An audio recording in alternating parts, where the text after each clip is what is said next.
Hey everyone, and welcome back to our channel. Today, we're taking a moment to remember and pay tribute to one of the actors from the classic TV series, Roseanne. As we journey back to the late 80s and 90s, we'll reminisce about the show that became a cultural phenomenon and the actors who brought its characters to life. Released in 1988, Roseanne was a groundbreaking sitcom that portrayed the daily lives of the Conner family, offering a realistic and relatable glimpse into working-class America. The cast, led by the incomparable Roseanne Barr, created characters that resonated with audiences and left an indelible mark on television history. However, the passage of time brings with it moments of loss.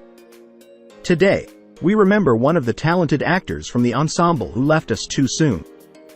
Their contributions to the show and the entertainment industry as a whole will always be remembered. Before we delve into the details, we want to express our deepest condolences to the family, friends, and fans affected by this loss. The Roseanne family was not just a cast. They became a part of our homes, and the news of any member's departure is truly felt by those who cherish the show. Number 1. John Randolph. John Randolph featured in a Roseanne episode portraying Al Harris in 1991. On February 24, 2004, Randolph passed away at his Hollywood residence due to natural causes at the age of 88. Born Emanuel Hirsch Cohen in New York City on June 1, 1915, he was the offspring of Jewish immigrants from Russia and Romania. His mother, Dorothy, served as an insurance agent, while his father, Louis Cohen, engaged in hat manufacturing. During the 1930s, he spent his summer breaks at the Pine Brook Country Club in Nichols, Connecticut, the seasonal abode of the group theater. He initiated his Broadway journey in 1938 with Coriolanus. In World War II, Randolph enlisted in the United States Army Air Forces, contributing a small role in the 1948 film The Naked City. As one of the last actors to overcome blacklisting, Randolph reclaimed a prominent position in Hollywood films when director John Frankenheimer cast him in a significant role in Seconds in 1966. His theatrical contributions included original New York productions of The Sound of Music, Paint Your Wagon, and The Visit. Notably, he clinched the 1987 Tony Award for Best Performance by a Featured Actor in a Play for his role in the Neil Simon production Broadway Bound. His final appearance on Broadway occurred in 1991 in Prelude to a Kiss. Randolph left his mark with numerous appearances in both screen and television, often in supporting roles. Notable portrayals include Chief Sidney Green in Serpico, 1973, the father of Charlie Partana in Prizzi's Honor, and Clark W. Griswold Sr. in National Lampoon's Christmas Vacation. From 1973 to 1976, he made 3 appearances as Cornelius Jr., Harrison Jr., the father of Emily Hartley in The Bob Newhart Show. In 1974, Randolph assumed the role of an Air Force colonel in the Columbo episode, Swan Song. His presence extended to the disaster film, Earthquake, 1974, where he played a mayor. In 1975, Randolph secured the role of General Philip Blankenship in the new original Wonder Woman pilot, subsequently succeeded by Richard Eastham in the television series. An uncredited role as the voice of Richard Nixon's Attorney General John Mitchell in the 1976 film, All the President's Men showcased his versatility. His television journey included a guest appearance on Moss H in 1979 as an adjutant army general marveling at the culinary skills of a master chef wrongly assigned as a foot soldier in a front unit. From 1979 to 1980, he played the father-in-law of Donna Pesco's character on the television series, Angie. In 1982, he featured in a first-season episode of Family Ties as Jake Keaton, Stephen Keaton's father. A special guest star role in the 1986 ABC made-for-TV movie The Right of the People had him portraying Police Chief Hollander in a town soon permitting all adults to carry handguns. In 1990, he secured a consistent role in a series playing the part of a family patriarch in the NBC sitcom Grand alongside Bonnie Hunt and Michael McKean. Despite airing after NBC's immensely successful Cheers, the series concluded after just 2 seasons. He shared the screen with Alec Guinness, Leo McKern, Jean Moreau, and Lauren Bacall in the BBC production of Foreign Field, 1993, portraying a World War II veteran returning to France in search of the woman he had once loved. His portrayal of Frank Costanza, George Costanza's father in The Handicap Spot, an early episode of the sitcom Seinfeld, brought him back alongside his Broadway-bound co-star Jason Alexander. Although Jerry Stiller later assumed the role, Randolph remained credited in some broadcasts. In 1995, scenes featuring Randolph were refilmed with Stiller, yet Randolph continued to receive credit in certain broadcasts. The refilmed version is broadcast in syndication in the United States and is also available on DVD. The original rendition, featuring Randolph, can be viewed outside the US and on DVD, Hulu, and Crackle. One of his concluding cinematic roles was as Joe Fox's grandfather in You've Got Mail, 1998. That this has been a mind-blowing evening so far. I'm just honored and excited to get this award. I didn't go into... Number 2, Debbie Reynolds. Debbie Reynolds takes on the role of Audrey Conner, the mother of Dan, in a Season 9 episode of Roseanne. On December 23, 2016, Reynolds' daughter, thespian and scribe Carrie Fisher, experienced a medical crisis during a transatlantic flight from London to Los Angeles. Regrettably, Fisher passed away on December 27, 2016, at the age of 60, at Ronald Reagan UCLA Medical Center. Mary Frances Reynolds entered the world on April 1, 1932, in El Paso, Texas, born to Maxine N. Minnie Harmon and Raymond Francis Ray Reynolds, a carpenter employed by the Southern Pacific Railroad. She boasted Scottish, Irish, and English heritage and was raised in a stringent Nazarene church under her domineering mother. Reynolds was scouted by talent agents from Warner Brothers and MGM during the 1948 Miss Burbank contest. Both studios sought her contract, leading to a coin toss to decide her fate. Warner Brothers emerged victorious, securing her for 2 years before she transitioned to MGM when Warner Brothers ceased musical productions. During the 1950s, Reynolds featured prominently in MGM's musical films and achieved chart-topping success with multiple hit records. Her rendition of Abba Dabba Honeymoon marked the first soundtrack recording to earn a gold record, reaching number 3 on the Billboard charts. Impressed by her performance, MGM cast Reynolds in a co-starring role in her most notable film, Singin' in the Rain, 1952, a satirical take on Hollywood's move from silent to sound films. Gene Kelly, her co-star, earned high praise as a great dancer and cinematic genius, with Reynolds noting, "He made me a star.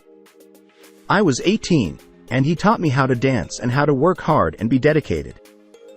In 1956, she starred in the musical Bundle of Joy with her then-spouse Eddie Fisher.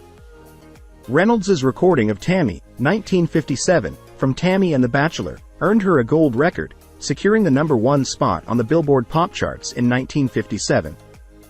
The movie, the first in the Tammy film series, featured her alongside Leslie Nielsen.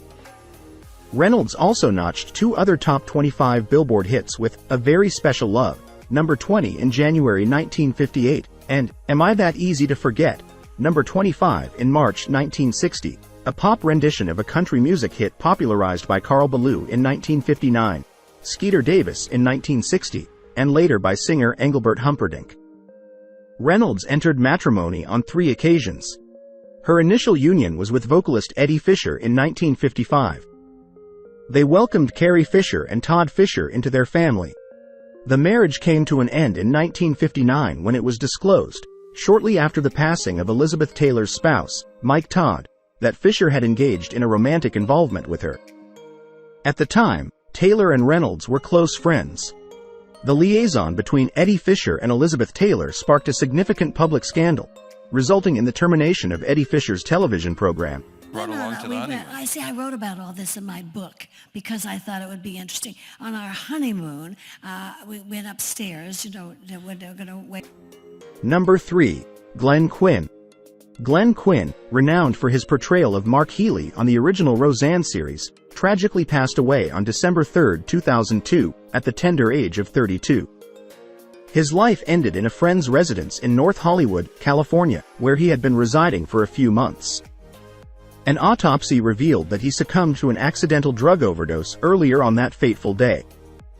Glenn Martin, Christopher Francis Quinn, entered the world on May 28, 1970, in Dublin, born to Bernadette Quinn and Mourdy Quinn. His father, a musician and singer with the Miami Show Band, enjoyed considerable success in the 1960s and 1970s with 7 #1 hits. Glenn grew up in the Cabin Teely suburbs of Dublin, attending Clonkeen College. In 1990, Quinn engaged in television commercials for Pepsi and Ray-Ban, featured in the music video for Richard Marx's Satisfied, uttered his first lines in the pilot of Beverly Hills, 90210. Despite enduring 8 auditions for the roles of Brandon Walsh and Steve Sanders, casting director Johanna Ray granted him a minor role with 2 speaking lines in the pilot, though Quinn was scarcely visible in the final broadcast. In 1991, he secured his first significant film role in the musical film Shout alongside John Travolta and Heather Graham. He even shared an on-screen kiss with Gwyneth Paltrow in her debut film. By 1999, after 7 years of adopting an American accent on Roseanne, Quinn welcomed the opportunity to portray Alan Francis Doyle in the Buffy the Vampire Slayer spin-off series, Angel. Although the character wasn't initially conceived as Irish, Quinn was permitted to use his native accent at the suggestion of the series creator, Joss Whedon. In an interview with the Irish Times, he expressed his joy about using his accent, stating, "I've been hiding it for so long that it's amazing to have some freedom. It's like putting on an old pair of shoes. It's bringing my soul back to life." Whedon revealed that the character was intended to meet an early demise in the first season, but he became a fan favorite. Quinn was assured a hero's exit. His final film was the dark comedy RSVP, 2002. Quinn grappled with substance abuse from his teenage years in Ireland in 1987.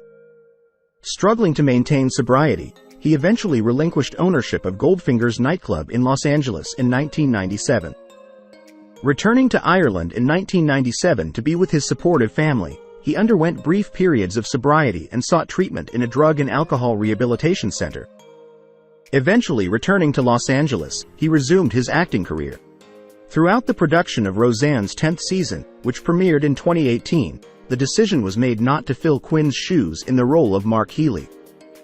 Instead, his character was gracefully written out of the show, depicted as having passed away many years prior. A fresh portrayal of Mark Healy emerged, this time as the offspring of Darlene Conner and David Healy.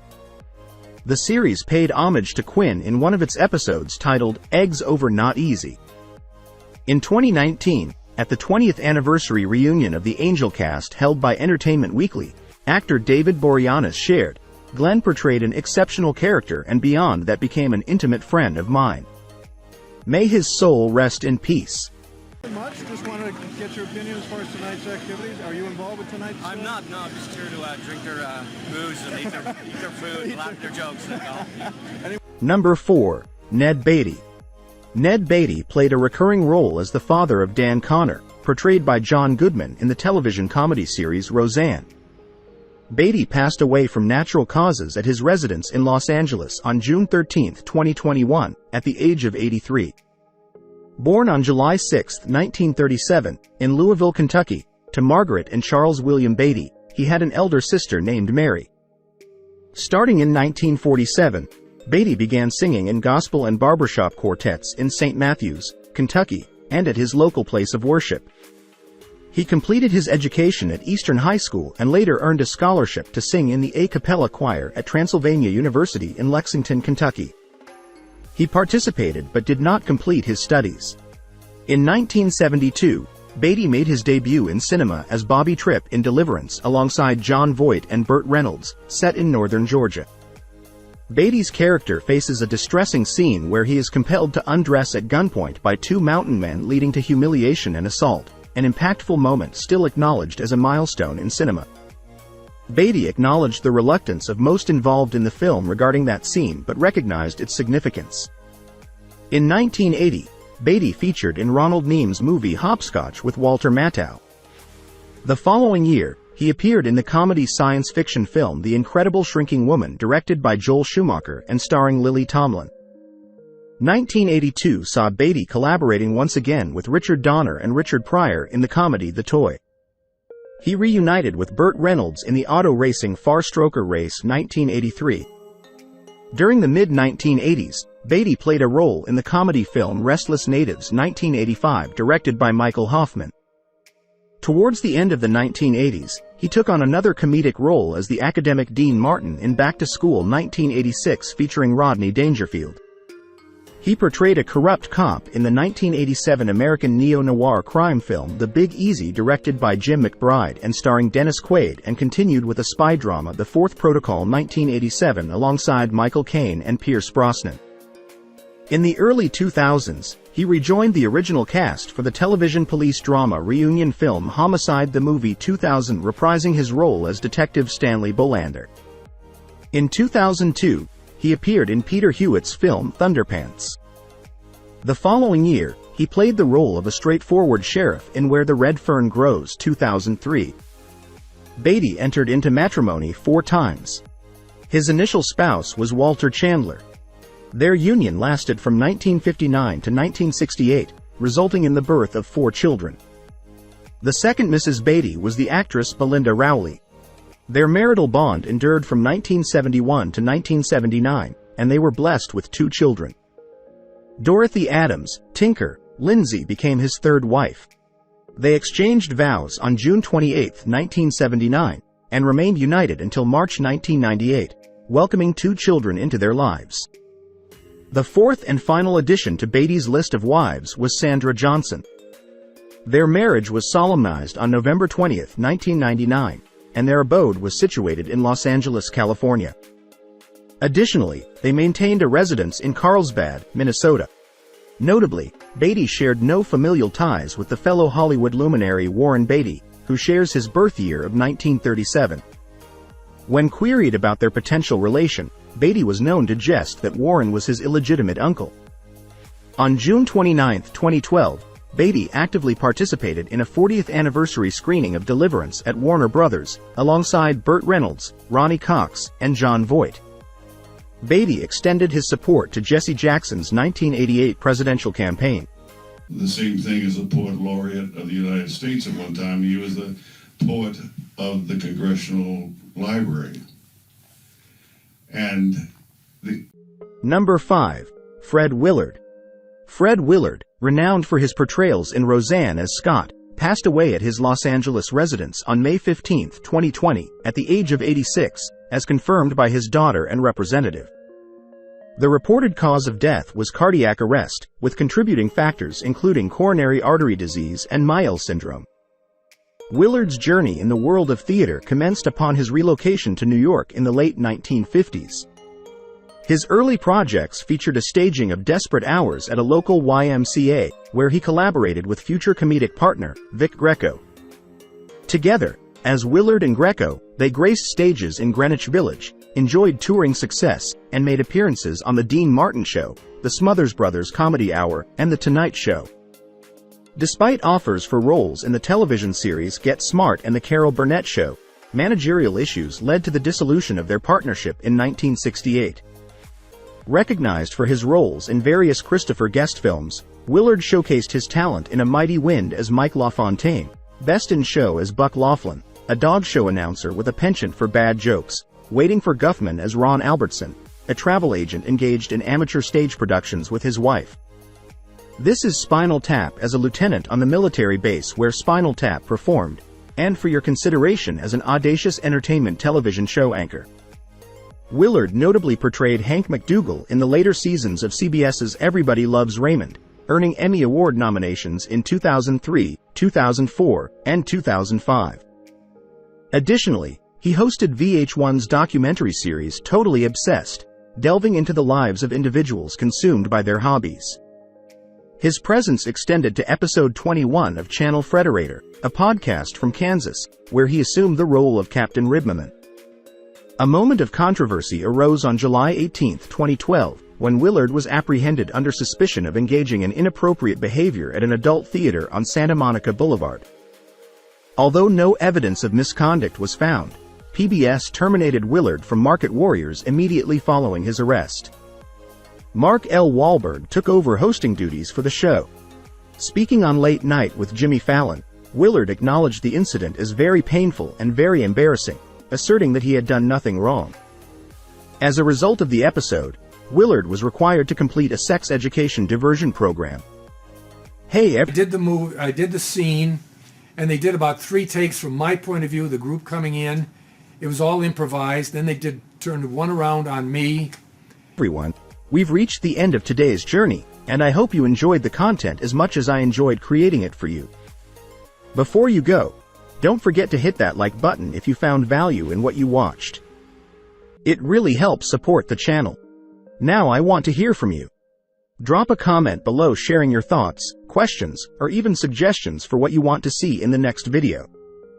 Your feedback is invaluable, and it guides the direction of this channel.